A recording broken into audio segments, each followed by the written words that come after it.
आप देख रहे हैं रेड न्यूज नेटवर्क। पूरे बिहार की बात करें तो 31 नगर निकाय क्षेत्रों में चुनाव होना है। अभी हम लोग पटना जिला के मने नगर परिषद क्षेत्र में आए हुए हैं। यहाँ पे अभी तीसरे चरण का जो चुनाव हो रहा है, 25 तारीख को नॉमिनेशन का डेट था। नामांकन हो चुका है, सैंपल भी मिल चुका है। तो अभी हम लोग आए हुए हैं वार्ड नंबर 10 में, और यहाँ से वार्ड पार्षद के लिए फाइट कर रहे हैं विकास कुमार उर्फ टिंकू। और इनको जो चुनाव चिन्ह मिला है, क्योंकि युवा हैं, पढ़ने लिखने वाले हैं, तो इनका चुनाव चिन्ह भी कलम दवाब। तो मैं इनसे जानता हूं कि कलम दवाब जो चुनाव चिन्ह मिला है, इस कलम दवाब से आप अपने वार्ड के लिए डेवलपमेंट को लेकर, विकास को लेकर क्या कुछ सोचे हैं, और आपके वार्ड की सबसे बड़ी समस्या अभी क्या है। तमाम मुद्दों पर बातचीत करते हैं। पहले तो विकास जी, आपको रेड लीजी में आपको बहुत बहुत स्वागत करते हैं। धन्यवाद।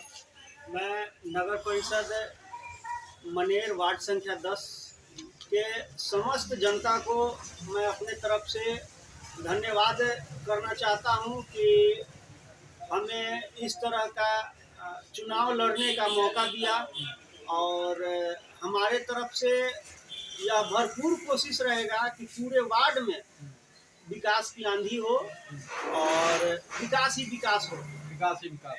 हमारे चुनाव चिन्ह कलम और दवात जो विकास का प्रतीक है, शिक्षा का प्रतीक है।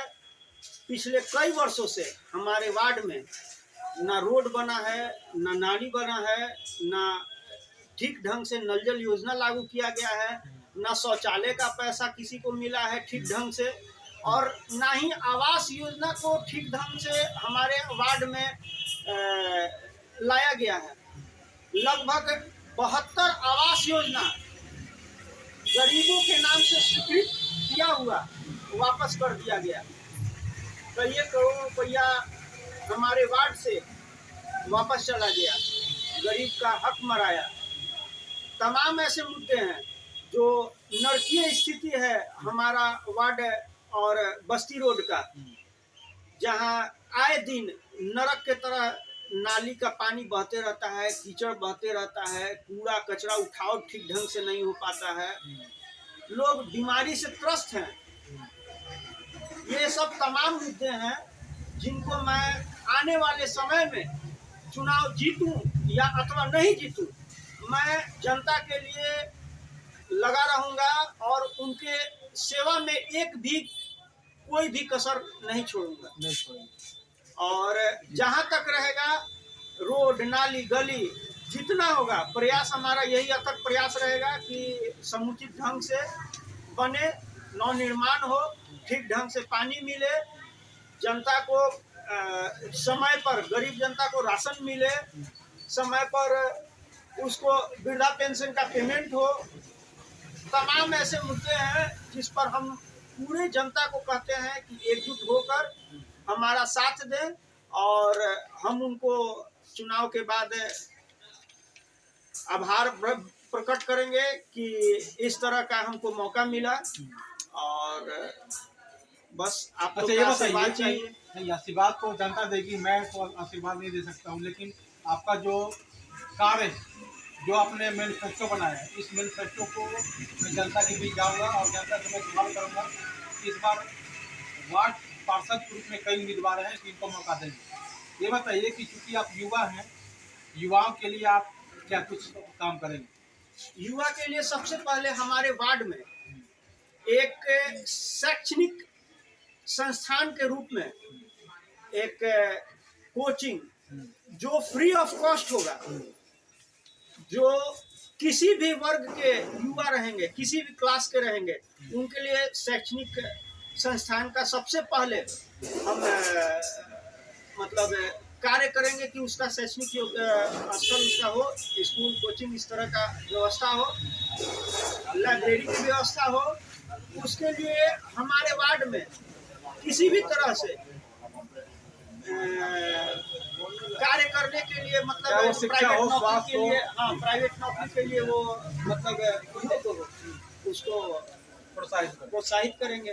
तो आपने सुना कि जिस तरह से वार्ड पार्षद के उम्मीदवार हैं विकास कुमार उर्फ टिंकू जी हैं, उन्होंने क्या कुछ कहा वार्ड के डेवलपमेंट को लेकर और विकास को लेकर। भाई, आप नाम विकास भी है और काम भी विकास करके दिखाएंगे।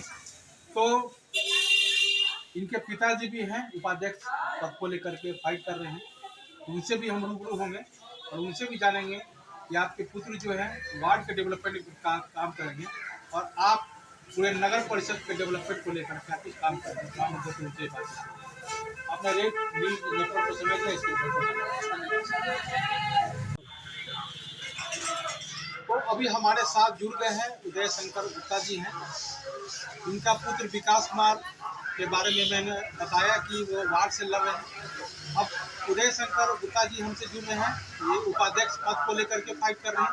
अब इनसे जानते हैं कि इस नगर परिषद के डेवलपमेंट को लेकर, विकास को लेकर आप जनसंपर्क कर रहे हैं, जनता से रूबरू हो रहे हैं।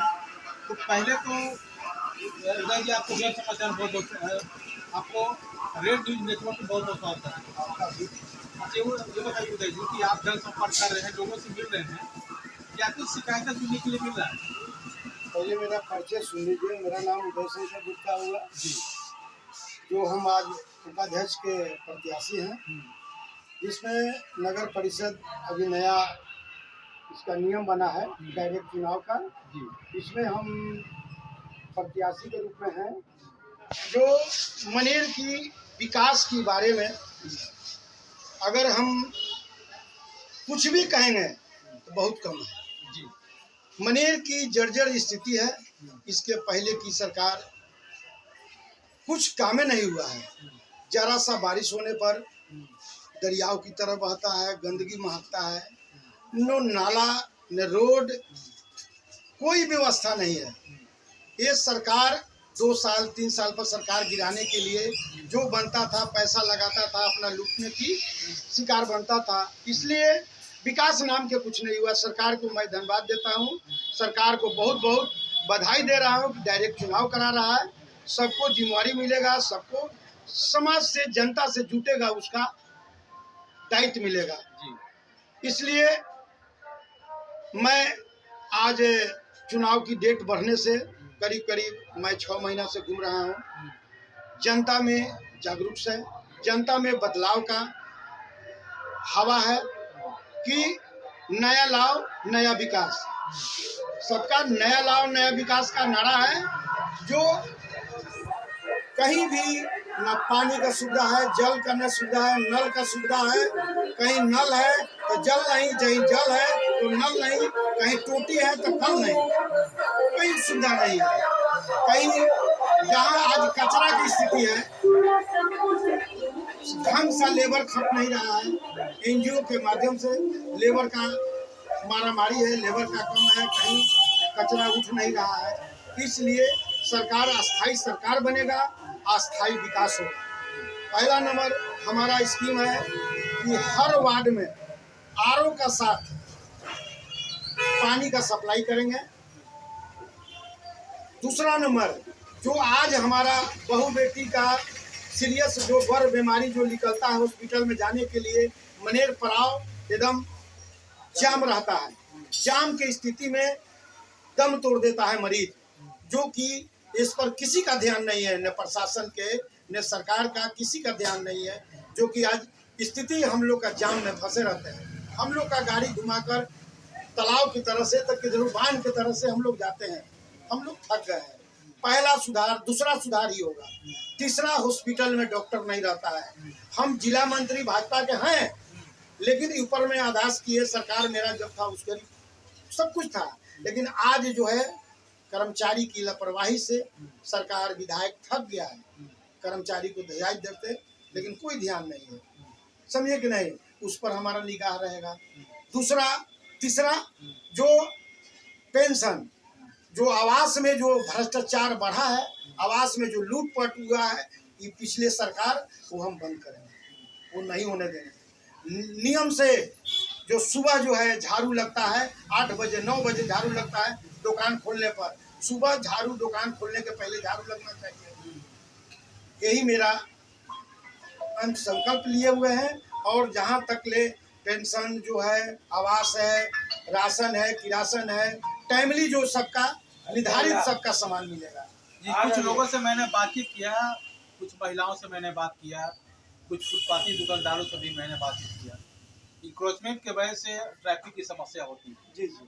तो खासकर महिलाओं से मैंने बातचीत किया, जब ग्रामीण क्षेत्र से आते हैं तो उनका कहना है कि हमारे लिए वैकल्पिक व्यवस्था नहीं है शौच मुक्ता जो है, कहीं पे मैं कहाँ बैठूँ, शर्म हया लगता है। बिल्कुल बिल्कुल, ये इसका दोषी हमारा नगर परिषद है, जो कहीं शौच का व्यवस्था नहीं, ढंग से बाजार समिति नहीं है, ढंग से कहीं बाजार लगाने का स्थायी जगह नहीं है। स्टैंड का जो जगह बनाया गया वो पर वहाँ पर ही स्टैंड नहीं लगता है। हमारे महिला जो बाजार करने आते हैं उन लोग का शौच करने की जगह नहीं है। ये बिल्कुल ये सरकार हमारी नगर परिषद जिम्मेवारी है, इसको व्यवस्था हम सरकार बनते हम इसका जिम्मेवारी हम उठाएंगे। फुटपाथी दुकानदारों के लिए फुटपाथी दुकान को मैं अस्थायी दुकान दूंगा, अस्थायी दुकान बनवा के मैं दुकान दूंगा, मेरा संकल्प है। ये मेरा संकल्प। हाँ आपका संकल्प। हाँ। तो आपने सुना कि जिससे उदय शंकर जी हैं, इनका क्या कुछ संकल्प है।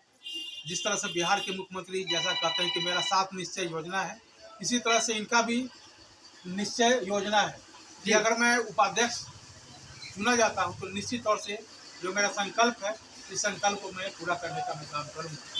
तो जनता के बीच भी जाएंगे, वहाँ के लोगों से फीडबैक लेंगे कि उदय शंकर जी का यह संकल्प है, कितना साथ देते हैं। तमाम मुद्दों पर उनसे बातचीत होगी। आपने रेड न्यूज़ नेटवर्क को समय दिया, इसके बहुत बहुत धन्यवाद।